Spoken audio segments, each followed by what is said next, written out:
Today, we have a lot fewer mammals than we should have because, speaking in geological terms, these megafaunal extinctions were very recent. They only happened 10 to 50,000 years ago, which is the blink of an eye if you measure diversity in 1 million year intervals. So maybe we're still in kind of the recovery from this extinction. Maybe there's speciation ongoing. If we let it run for long enough, there would be large mammoths again. They would just be more adapted to warmer environments, probably. Welcome to Inside Biodiversity. This podcast is hosted by iDiv, the German Center for Integrative Biodiversity Research. My name is Volker Hahn. I'm head of the communications unit at iDiv, and my guest today is Susanne Fritz. Susanne is head of the Biodiversity in the Anthropocene research group at iDiv, and she's also a professor at the Friedrich Schiller University Jena. A main topic of her research is biodiversity change over very long timescales, so thousands of years and millions of years. I'm very excited to have her here today. Welcome, Susanne. Thanks for inviting me. It's a pleasure to be here. Let's start with your motivation to do research. And today we'll talk a lot about mammals and about birds on long time scales. Why did you decide to research these animals? I don't really have a very straight answer for this. I think I was always interested in nature. I like being outside and I like seeing what is there around me. And of course, birds are very noticeable in general. Mammals also, if you're in the right areas. And then when I studied, I originally thought I would do genetics because I was interested in evolutionary biology. But then I realized that I was more interested in understanding biodiversity in terms of the organisms and the species. So why do we see some species where they are, some others we don't see in certain places? And then if you're interested in big questions like this, there's just a lot more data available for birds and mammals because they're easier to notice, easier to record, more people work on them. I actually started out studying amphibians because I like frogs. Okay, so you basically like most animals, exactly. I guess, and there are practical reasons and emotional reasons for why you did that. Okay, in previous podcast episodes, we've talked about biodiversity change, usually on the scales of decades, like 20, 40, 50 years, or maybe 100 years. What are the time scales you are looking at in your research? We partly look at these shorter timescales, I'm going to call them also, because I'm also interested in biodiversity loss that is ongoing through human activity and in the effects of ongoing climate change. So then you end up on shorter timescales. But what I also focus on a lot is more the evolutionary side. So how has biodiversity evolved to be what it is today? Because, of course, everything on Earth has million years of history behind it. And I just find it fascinating. I mean, it goes back to going to a museum and seeing dinosaurs, right? In the end, it's what kids get excited about at an early age because it's just so fascinating that the world we live in was so different in terms of nature over most of its history. And if you study mammals and birds, the relevant timescales are usually mostly the last 66 million years. So since the non-bird dinosaurs went extinct, because birds are, of course, actually dinosaurs. Mm-hmm. So that was the last major mass extinction, the fifth mass extinction in 66 million years ago when the dinosaurs, except the birds, went extinct. Exactly, and the crocodiles. They kind of could be argued to be closely related to dinosaurs. Okay. It's the 5 mass extinction is a bit argued about in paleontology. You could also say there have been 113 mass extinctions. It depends which definition you use. Mm-hmm. But certainly the 165, 66 million years ago was one of the largest ones. Yeah. So these are the timescales we're talking about. And for our audience to put this into perspective, I think humans have, in the broadest sense, humans have been around for 2 million years. I think the genus Homo and modern Homo sapiens are around for like 300,000 years. Yes, so maximum, I think. Much shorter timescales. And as I said in previous episodes of Inside Biodiversity, we talked about 50 or 100 years. So we have to keep that in mind, and that's a bit difficult to also have these different events. But I always argue that it's important to look at these longer timescales because it makes us understand how the system works without humans, right? So if you're interested in human influence, the baseline that you should look at is, of course, before humans were around to change biodiversity patterns and to, at least now, change even the climate. Okay, let's talk about the longer timescales. And you've looked at biodiversity of mammals over the past, I think, like 15, 20 million years. Can you tell us about how has mammal diversity changed over that time period?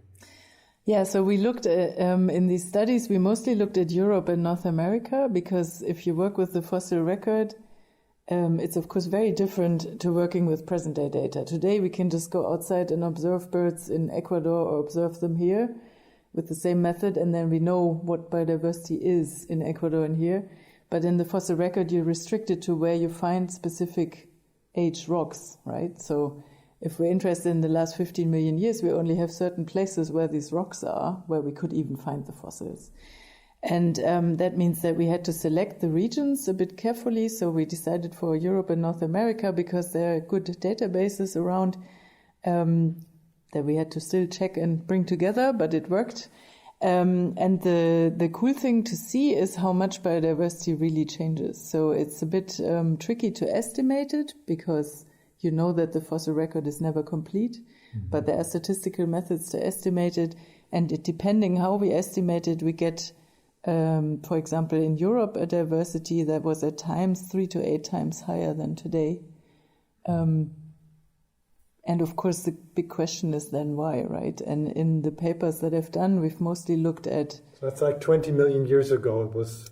Yes. What did you say, 5 times higher, 8 times higher? I think it was around 11 million years at its highest, maybe 13 million years. And it's been mostly declining since then with some ups and downs. And these ups and downs are, of course, significant.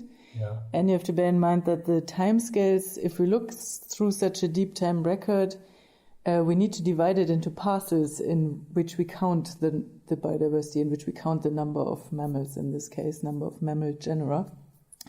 And we used 1 to 2 million year time bins.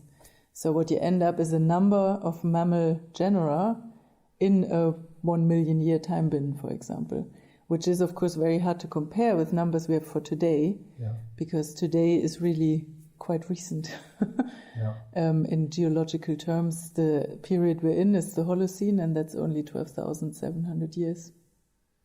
So it's a much broader way of looking at biodiversity, both in terms of the diversity and in terms of time. Yeah, exactly. So you said that over the last 10 million years, biodiversity has declined until today. What were the main reasons for that? And let's exclude like human influence over the past few thousand years. Yeah.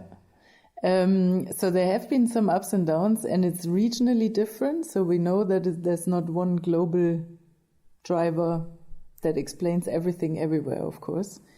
But in the one paper that we've done, we've compared the number of mammals that were around, number of mammalian genera, with the productivity of plants. So basically the biomass that plants produce, which of course is what mammals in the end depend on, because many mammals are herbivores. They eat plants directly, so they need leaves or grass.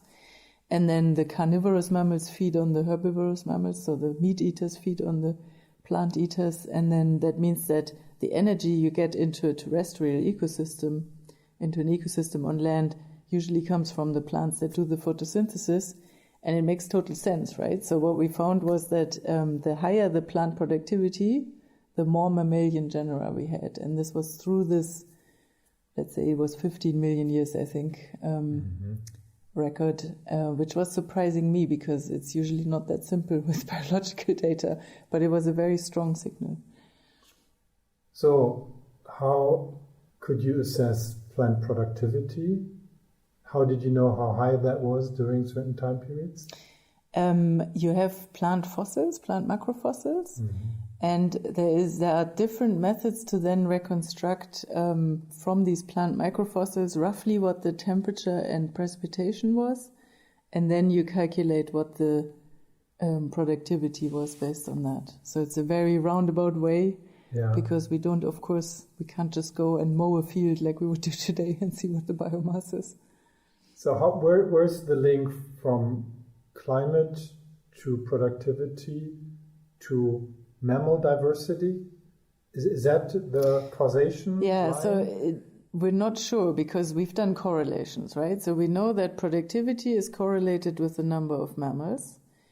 The mechanism behind it could be just that the mammals need to feed more, right? So if you want more mammalian species, you also need more energy in the system, more plant biomass. There could be the link through the climate, which people have proposed for like a number of years, a direct influence of climate on the mammals, because mammals evolved in warmer time periods, right? So they evolved more in tropical climates, subtropical climates, and even today we find way higher diversity in the tropics for mammals, right? So there's just more species that can live in these tropical environments. That will be a more direct link of the climate, but of course the climate also influences the plants. So the warmer and moister the climate, the higher the plant productivity, partly because you get different ecosystems. So if we're talking 15 million years ago in Europe, there was warm, temperate to subtropical forests. So it was much warmer than today, and probably good water availability. In North America, things dried up earlier already. So the continent dried up a bit earlier than the European continent. So plant production was also a bit less there. We can even see that in our database.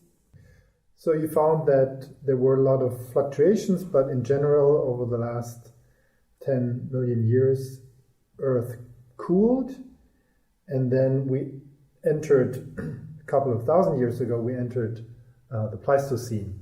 So couple of million, yes. Like 2.5 million years ago, I think we entered the Pleistocene, the cold era. And then like a few thousand years ago, 50 to 10,000 years ago, there was the late Pleistocene extinction event. Can you tell us what happened then? Yeah, it used to be a big debate, but I think most scientists now believe that it was a mix of things that influenced this. So mostly, let's not talk about the interesting thing mostly is what went extinct. Yes, sure, you're right. Extinct? Yeah, what happened? So we call it the megafaunal extinctions because mostly large animals went extinct. So it's mostly the mammals that we know very well, and the extinctions happened on nearly all continents except Africa. The mammoth was a late victim. It actually clung on in Siberia until only a few thousand years ago. The woolly rhino might be something, saber-toothed cats, of course. There was a very cool giant sloth in South America that went extinct. There were also some large reptiles and large birds that went extinct. So it was really, that's why it's called megafaunal. It's really the organisms that were large that predominantly went extinct. Can you also say something about the reasons? Do we know what caused these extinctions? Yeah, it used to be a very large debate whether humans caused them or the climate change, because of course at the end of the Pleistocene we also still have these glacial, interglacial cycles, ice ages that came and went. And especially coming out of the last ice age, if you want, it's like 10,000 years ago. I think the last glacial maximum was around 20,000 years ago, and then the warming wasn't, of course, continuous. There were some phases where warming was very rapid, and people used to associate some extinction events, of course, also with the global warming. If you think about mammoths, they need this kind of tundra steppe region, the mammoth steppe it was called, that doesn't exist anymore, so really this ecosystem. And of course, that probably got lost in large parts of the globe because the climate changed and they were retreating to the poles towards Siberia in the end.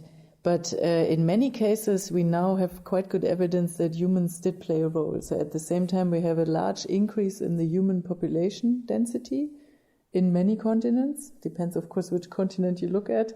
when they reach North America, South America, and so on. But it seems that it's the increase in the number of humans, and with that, of course, humans change habitats because they start, in the end, we start being sessile, we make agriculture, right? That's a very strong influence on the world we have around us, shaping entire habitats in a different way. At the start, it's usually thought this direct hunting pressure on some of those large species that are not very fast in reproducing. If you just hunt them to extinction, like we nearly did with the bison in North America in the 20th century. So that is what people now think, that it's a mix of reasons. It's this mix of habitat loss from climate warming for some species, and then the hunting and habitat alterations that humans do. Now we're in a phase where climate is warming again. We have human influence, humans hunting and exploiting the oceans and getting a lot of fish out of there. And at the same time, we're also increasing plant productivity, which is something that you mentioned earlier, which can have also a positive effect on biodiversity. So there's a mixture of how humans are changing the planet in terms of climate, in terms of nitrogen availability. We're fertilizing plants with CO2 in the air. Can we expect what you observed over long time scales? Can we observe the same effects of these factors, or is it all different and more complicated now with humans? Is there what can we learn from the past for what is happening now? It's a very good question. We asked ourselves that very question in that paper, right? And we actually compared when we did this productivity diversity relationship, so how much plant productivity do you need for how many mammals? There is a positive relationship, but if you put the present day data points on that relationship, they are off completely from the line. So today, we have a lot fewer mammals than we should have because, speaking in geological terms, these megafaunal extinctions were very recent. They only happened 10 to 50,000 years ago, which is the blink of an eye if you measure diversity in 1 million year intervals, right? Yeah. So maybe we're still in kind of the recovery from this extinction. Maybe there's speciation ongoing. If we let it run for long enough, there would be large mammoths again. They would just be more adapted to warmer environments, probably, right? But the other factor that humans are doing, yes, we're increasing plant productivity, but we're also taking a lot of it for ourselves. So there is a concept called human appropriation of net primary production, which is a very long word to say we're taking nature's products for ourselves and for the domesticated animals that we have. So there's actually a lot of plant biomass today that is not available to wild mammals or to nature. Most of land area is used for agriculture and for grazing. Agriculture, grazing is the most. Then, of course, if you think about forests, there's timber extraction, whatever people get out of the forests otherwise, right?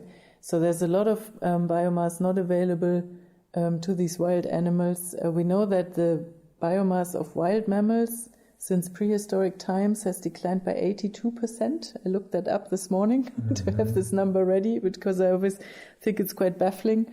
So if you think of mammals, you always think of elephants, lions, tigers, but all of these actually form a very, very small proportion of the biomass on this planet only, because humans and domesticated animals have more than 10 times the biomass now than these wild animals have globally.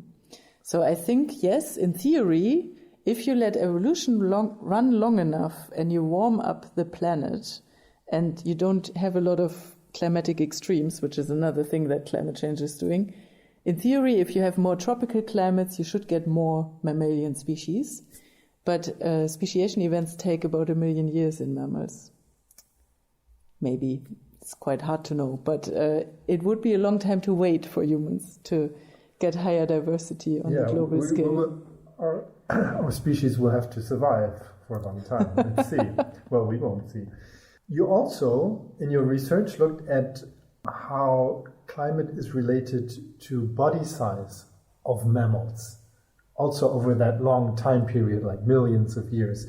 What did you find there? Yeah, so it was kind of looking at the same fossil record, but with a bit of different data. We looked at species level because we really wanted to know about this body mass. how it works. So the nice thing about the fossil record in this period, 15 million years ago to 2 million years ago, climate is kind of continuously cooling down. And what people have noticed a long time before we did these papers is that most mammalian taxa tend to increase in body size. So mammals get larger over this time period, basically. And it's a signal that is partly caused by the groups of mammals that have larger species becoming a bigger proportion of the fauna. Mm-hmm. So, for example, in those 15 million years, we have a lot of diversification of the taxa that contain bison and cows and deer. Mm-hmm. And these kind of get much more species rich than the antelopes and the goats and the sheep. So you basically just have more and more larger species because you have more and more of these groups that are larger. Mm-hmm. But it's also an effect that happens within a group. If you think of horses, our species of horse that is around today is very large, but 15, 20 million years ago, horses were quite small, more like dog-sized.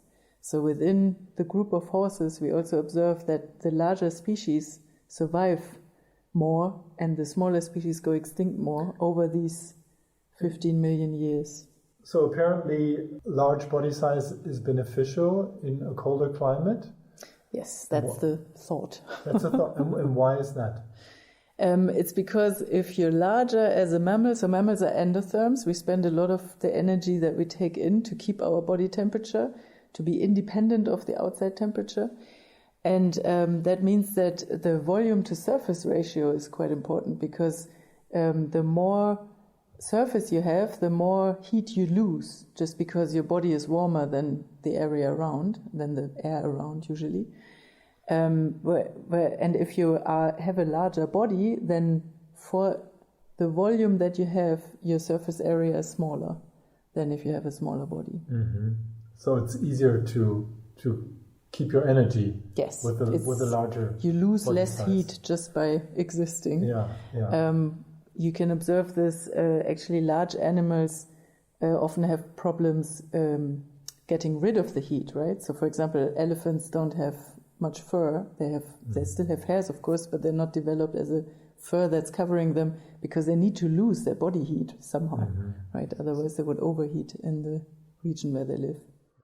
Okay, we've talked almost exclusively about mammals. Now I want to switch to birds. One study of yours caught my attention, which is about bird migration.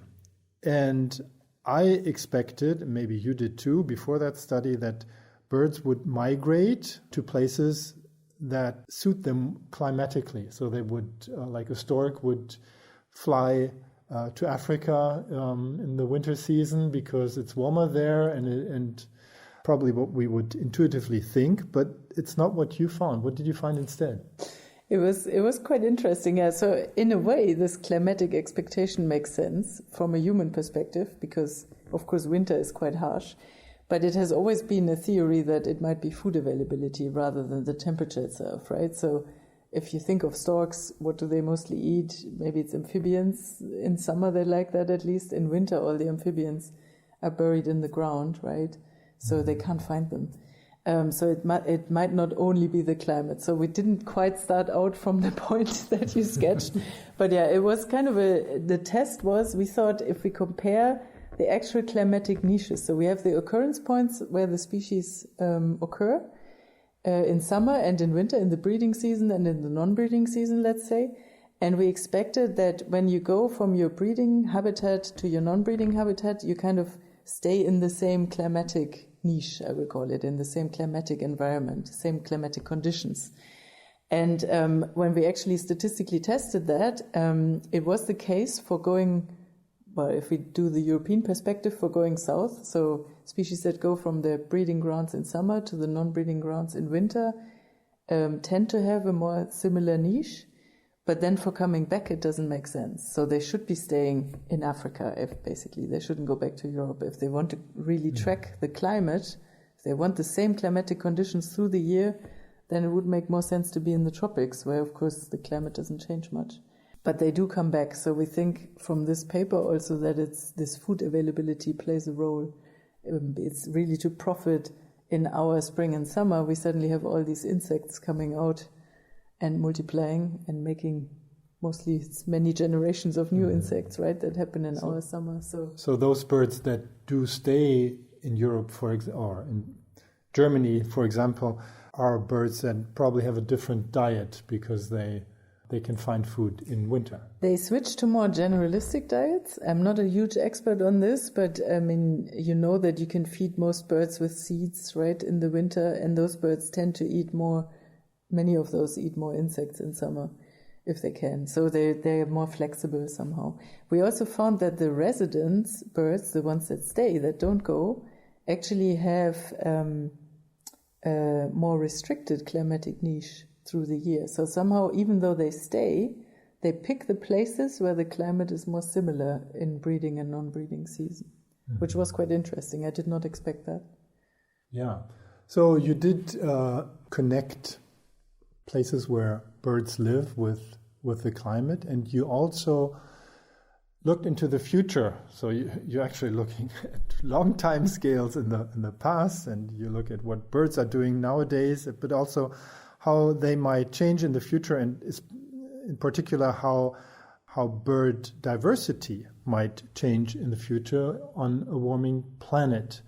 And those are, of course, simulations done on a computer. So there's always uncertainty associated with that. But what did you find in that study?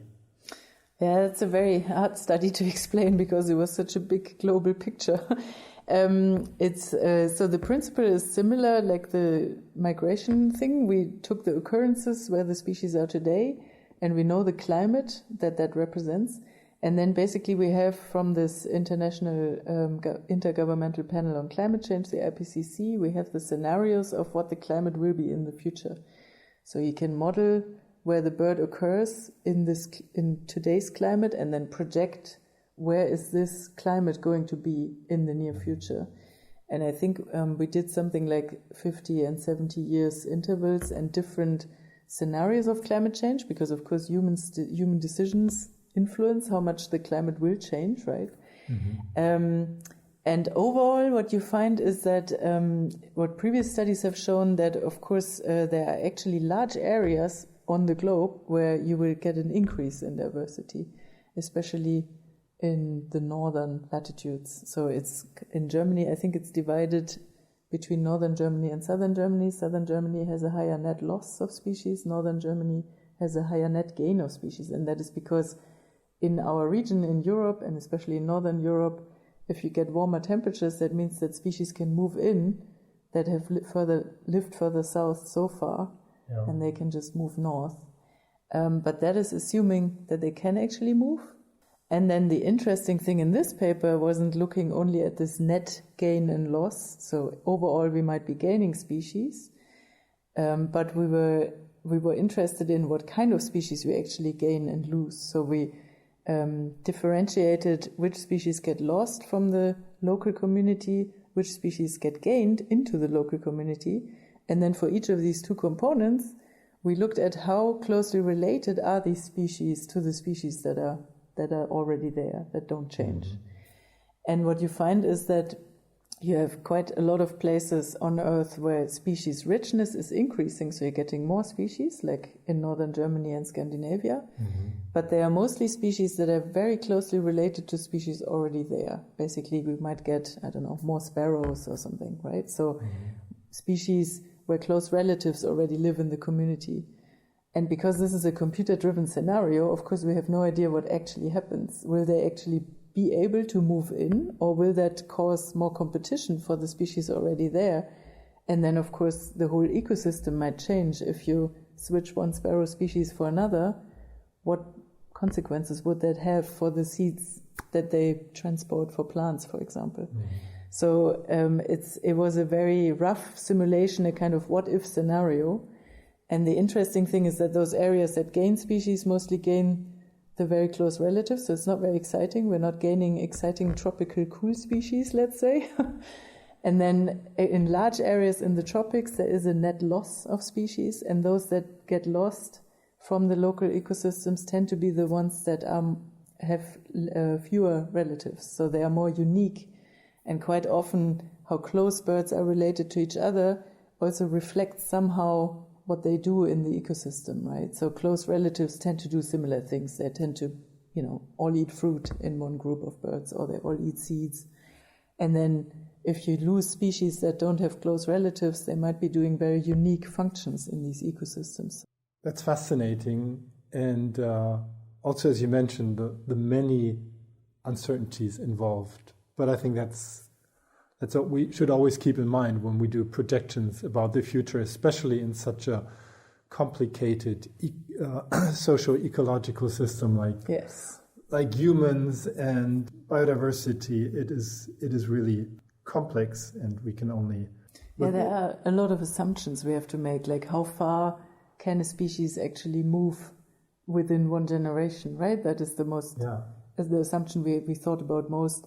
And then things like how species interact or how much the birds would depend on specific plants that are there, we couldn't put in there because we modeled all birds, 8,000 species across the globe out of 10,000. And it's a very rough spatial scale. So people on television asked me, like, what is going to happen in Frankfurt am Main, where I worked back then, right? And I said, well, we can't say that from those models because we model 100 by 100 kilometer grid cells roughly. Yeah. So it's very large local communities. Can evolution also have an effect? Do we have evolution which can kind of also help species adapt to a new climate? That's the hope. Yes, we hope that can help a lot. And there are some interesting studies, mostly done in labs, so they're hard to do with birds, but people do that on insects a lot. How quickly can species actually adapt to warmer temperatures? And some things in your metabolism can adapt very quickly, like stress hormone levels and so on. Other things might be harder to adapt. And of course, it's always tricky to say how endotherms react, right? Because they have a bit of a different system in dealing with outside temperature than ectotherms. So one more factor of uncertainty. Yes. Okay, so this has been a highly interesting conversation.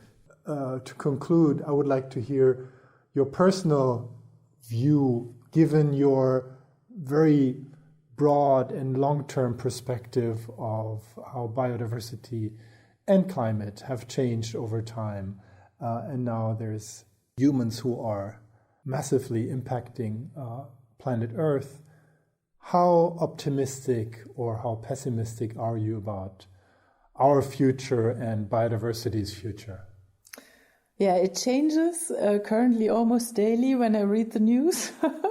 But overall, I think I tend to be an optimist rather than a pessimist. And maybe that's also this long-term perspective. So we know Earth has survived previous mass extinctions, so something will probably survive. But I do also think it might get very uncomfortable for humans. So the average recovery time from past big mass extinctions has been around 1 million years. So if we don't find food for 1 million years, we have a problem, right? And then I tend to be optimistic also because all the scenarios that we do have for this ongoing climate change, for example, they tell us that we could still do political and social decisions that mean we don't increase into the very worst scenarios, right? So there is still the potential to somehow change society in a way that we can reduce biodiversity loss and mitigate effects of climate change. And I do think there is still a potential to do that, but yeah, it's of course shrinking. But as I said, I tend to be the optimist. So you mentioned these mass extinctions.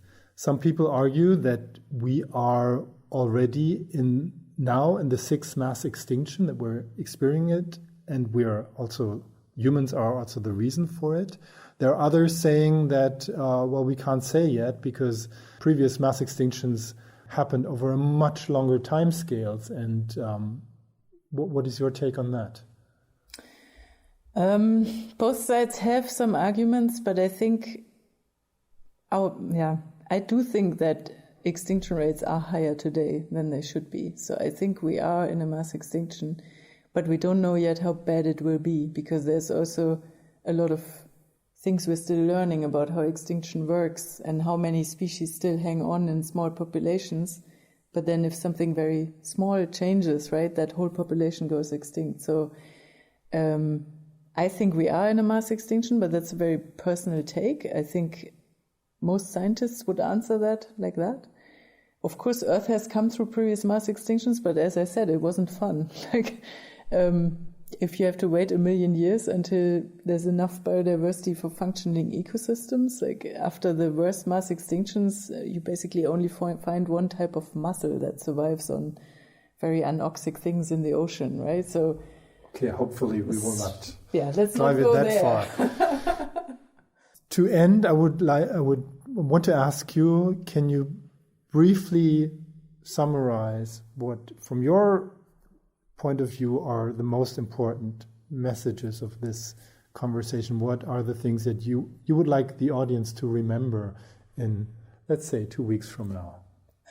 That's a very hard question to ask a scientist because we always get lost in the details. I know you can do it. I think my main interest and what I think is coolest about this research is that if you look across these long time scales, you do get a different baseline for our present day world, right? You understand how the Earth, how mammals, how birds might have functioned without humans, how ecosystems would have worked.